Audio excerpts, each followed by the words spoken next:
नमस्कार साथियों, मैं हूं गौरव तिवारी और आज हम शुरू कर रहे हैं भारतीय संविधान और राजनीति का वह सफ़र जो न सिर्फ यूपीएससी या किसी भी परीक्षा में आपकी सफलता की कुंजी है, बल्कि एक सजग, जागरूक, जिम्मेदार नागरिक बनने की पहली सीढ़ी भी है।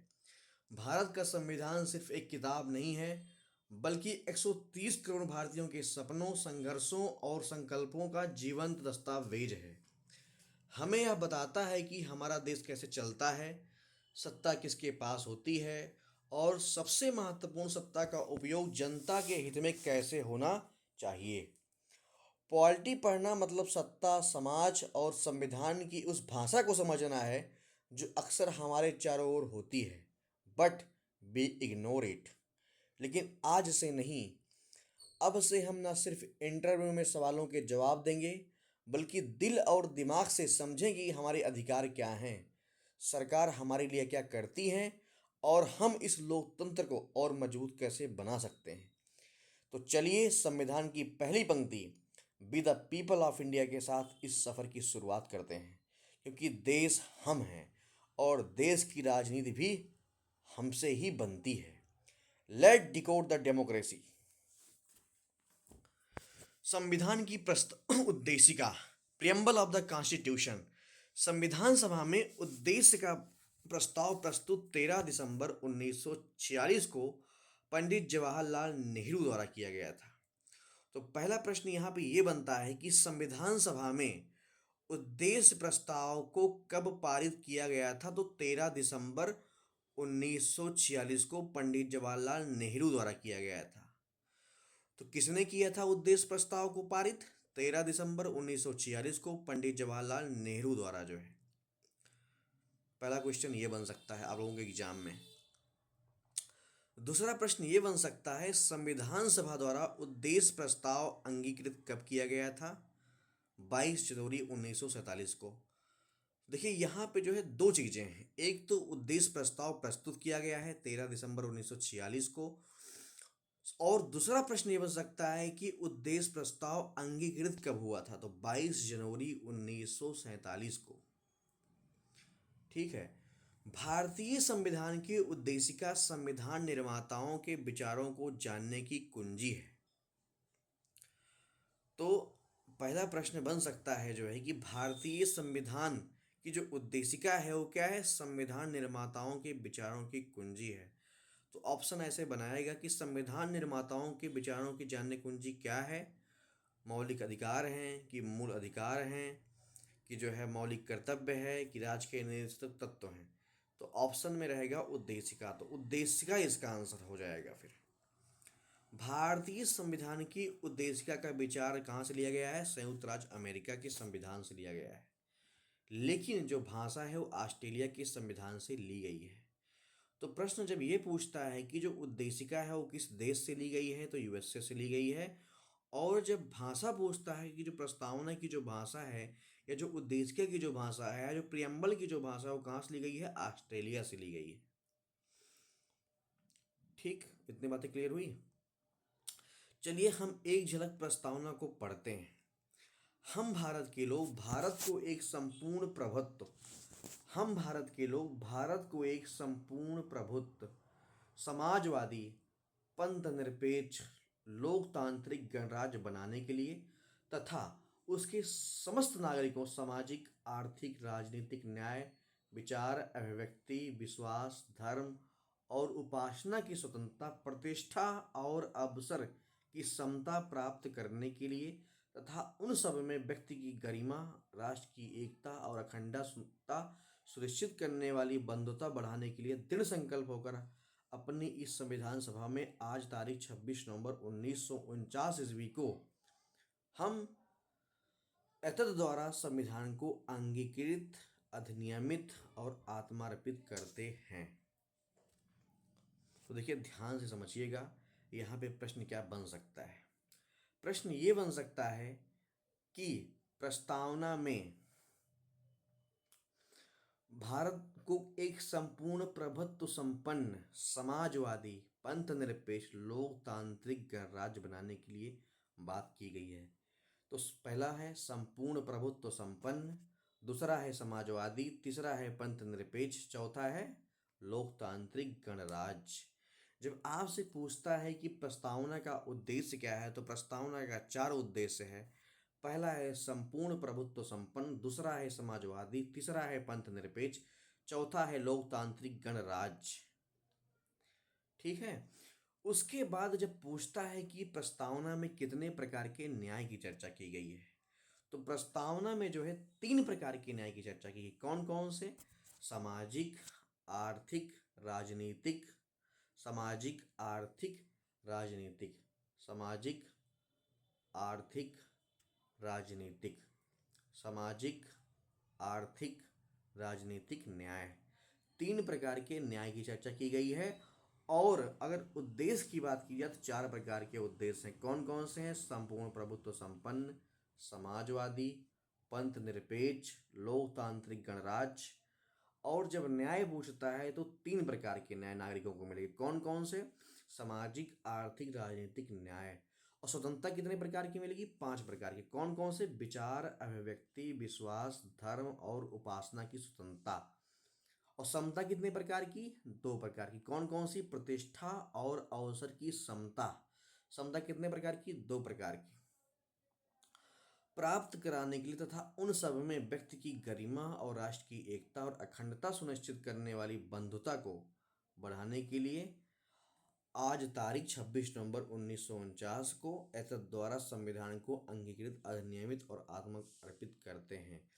देखो प्रश्न यहाँ सबसे पहले ये बनेगा कि जो प्रस्तावना है उसमें कितने उद्देश्य हैं, तो 4। कौन कौन से? संपूर्ण प्रभुत्व संपन्न, समाजवादी, पंथ निरपेक्ष, लोकतांत्रिक गणराज्य। जब आपसे पूछता है कि प्रस्तावना में कितने प्रकार के न्याय हैं, 3 प्रकार के न्याय हैं, सामाजिक, आर्थिक, राजनीतिक न्याय। और उसके बाद जब स्वतंत्रता पूछता है तो 4 प्रकार की स्वतंत्रता है। विचार, अभिव्यक्ति, विश्वास, धर्म और उपासना की स्वतंत्रता। उसके बाद जब आपसे पूछता है कि समता कितने प्रकार की है, तो समता 2 प्रकार की है, प्रतिष्ठा और अवसर की समता। और तीसरा प्रश्न ये बन सकता है कि प्रस्तावना को संविधान सभा में कब अंगीकृत और अधिनियमित और आत्मर्पित किया गया था, तो 26 नवंबर 1949 ईस्वी को। ये डेट ध्यान रखिएगा, बहुत ही इंपॉर्टेंट है। इतनी बात क्लियर हुई? चलिए ठीक है, चलिए शुरू करते हैं आगे। तो हमने देखा जो है कि प्रस्तावना जो है कैसे हम लोगों को जन कल्याण के बारे में बताती है। ठीक, तो ये देख लीजिए आप लोग। 3 प्रकार के न्याय हैं। कौन कौन से हैं? सामाजिक हैं, आर्थिक हैं और राजनीतिक है। 3 प्रकार के न्याय हैं। 5 प्रकार की स्वतंत्रता है। विचार, अभिव्यक्ति, विश्वास, धर्म और उपासना की स्वतंत्रता। और 2 प्रकार की समता है, प्रतिष्ठा और अवसर की समता। और एक बात ध्यान रखिएगा, यहाँ पे एक संशोधन होता है इसमें बाद में, 1976 का समय था, उसमें एक संशोधन होता है, 42वां संविधान संशोधन बोलते हैं उसको। उसमें जो है उद्देशिका में या प्रस्तावना में समाजवादी, पंथ निरपेक्ष और अखंडता 3 शब्द जोड़े गए थे। बहुत ही इंपॉर्टेंट है। यूपीपीसीएस 2011 में पूछा गया है, आरआरबी एनटीपीसी में भी 2021 में, दोनों शिफ्ट में पूछा गया है। तो आपसे प्रश्न पूछ सकता है समाजवादी, पंथ निरपेक्ष और अखंडता किस संविधान संशोधन के तहत जोड़ा गया है, तो 42वें संविधान संशोधन अधिनियम 1976 के तहत जोड़ा गया है। चलिए देख लेते हैं, कुछ जजमेंट हैं, कुछ जजों के जो है निर्णय आए हुए हैं सुप्रीम कोर्ट के, उनको देख लेते हैं प्रस्तावना को लेकर के, है ना। तो संविधान के भाग के रूप में उद्देशिका का सर्वोच्च न्यायालय का क्या क्या निर्णय रहा है, तो पहला निर्णय जो रहता है, एक जजमेंट है बेरूवाड़ी संघवाद। डेट बहुत इंपॉर्टेंट है, डेट है 1960, पूछ सकता है पेपर में, या सारे जजमेंट की क्रोनोलॉजी भी दे सकता है एग्जाम में आपके। तो बेरूवाड़ी संघवाद जो है 1960 में आता है। इसमें कहा गया था कि उद्देशिका जो है संविधान का भाग नहीं है, यह संविधान निर्माताओं के विचारों को जानने की कुंजी है। तो आपसे पूछ सकता है कि किस केस में कहा गया था कि उद्देशिका जो है संविधान का भाग नहीं है, तो है बेरूवाड़ी संघवाद। कौन सा? बेरूवाड़ी संघवाद। डेट क्या है? डेट है जो है 1960। इसमें क्या कहा था कि जो उद्देशिका है, यानी कि preamble is the not part of the constitution, यानी कि जो उद्देशिका है संविधान का भाग नहीं है। दूसरा प्रश्न ये बन सकता है कि गोलकनाथ बनाम पंजाब राज्य कब आया था? 1967 में आया था। इसमें जो है उद्देशिका को संविधान की मूल आत्मा कहा गया है। गोलकनाथ बनाम पंजाब राज्य में उद्देशिका को संविधान की मूल आत्मा कहा गया है। चलिए देख लेते हैं तीसरा, केशवानंद भारती बनाम केरल राज्य में भी कहा गया था कि उद्देशिका संविधान का भाग है।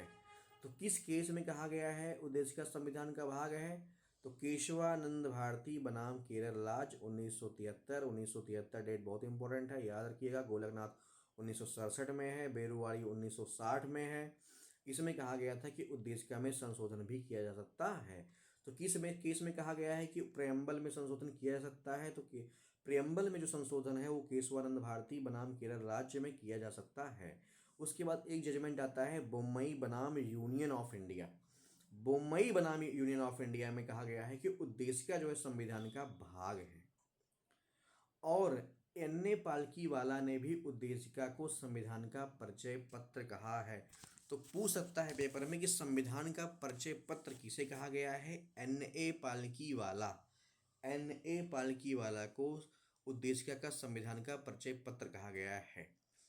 तो देखिए यहाँ पे जो जजों के जो केस आए हुए हैं उसमें दो केस ऐसे हैं जिसमें उद्देशिका को संविधान का भाग माना गया है। वो केस कौन कौन से हैं?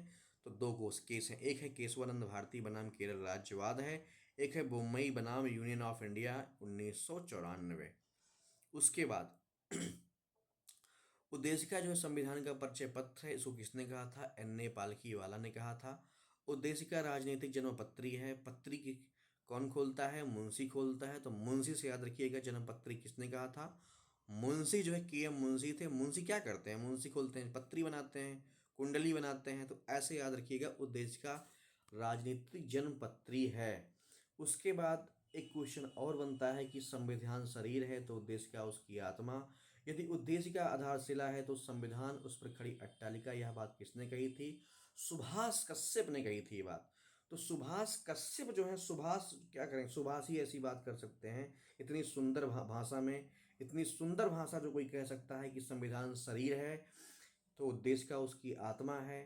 यदि उद्देशिका आधारशिला है तो संविधान पर उस पर खड़ी अट्टालिका है। ऐसी कोई बात कर कह सकता है, कोई सुंदर भाषा में ऐसी कोई बात कह सकता है तो सुभाष कह सकते हैं, यानी कि सुभाष कश्यप कह सकते हैं। इसको आप ऐसे याद रख सकते हैं। और जन्मपत्री कौन बनाता है? तो के एम मुंशी बनाते हैं। इस तरीके से इसको आप याद कर सकते हैं। चलिए आगे देखते हैं। संसद उद्देशिका में अनुच्छेद 368 के तहत संशोधन कर सकती है। तो पेपर में प्रश्न पूछा जा सकता है कि अनुच्छेद 368 के तहत, अनुच्छेद 368 के तहत उद्देशिका जो है संविधान में संशोधन कर सकती है। तो किस अनुच्छेद के तहत जो है उद्देशिका में संसद संशोधन कर सकती है, यानी कि सुधार कर सकती है? तो कौन सा अनुच्छेद है? तो अनुच्छेद 368 के तहत जो है उद्देशिका में संसद संशोधन कर सकती है। लेकिन बात यहाँ पे कंडीशन क्या है? लेकिन संविधान के मूल तत्वों व मूल विशेषताओं, मूल तत्वों व मूल विशेषताओं जो कि उद्देशिका में उल्लिखित हैं को ध्वस्त करने और संशोधन नहीं कर सकती है।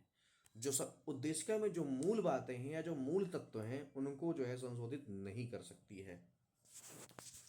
चलिए आगे देखते हैं। उद्देशिका में अभी तक कितनी बार संशोधन किया गया है? तो उद्देशिका में अभी तक केवल एक बार संशोधन किया गया है। ध्यान रखिएगा कब किया गया है? 42वें संविधान संशोधन अधिनियम 1976 के तहत संशोधन किया गया है। और क्या उद्देशिका की प्रकृति न्याय योग्य है? नहीं, उद्देशिका की प्रकृति जो है न्याय योग्य नहीं है। आप इस पे जो है क्वेश्चन नहीं कर सकते हो, आपको ये जो है राइट नहीं मिला हुआ है। उद्देशिका की जो प्रकृति है न्याय योग्य नहीं है, आप इसके खिलाफ रिट नहीं जारी कर सकते हो। इतनी बात क्लियर हो गई। चलिए बहुत बहुत धन्यवाद आपका, आप लोगों ने अच्छे से सुना इसको जो है। नमस्कार।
अरे यार।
हेलो।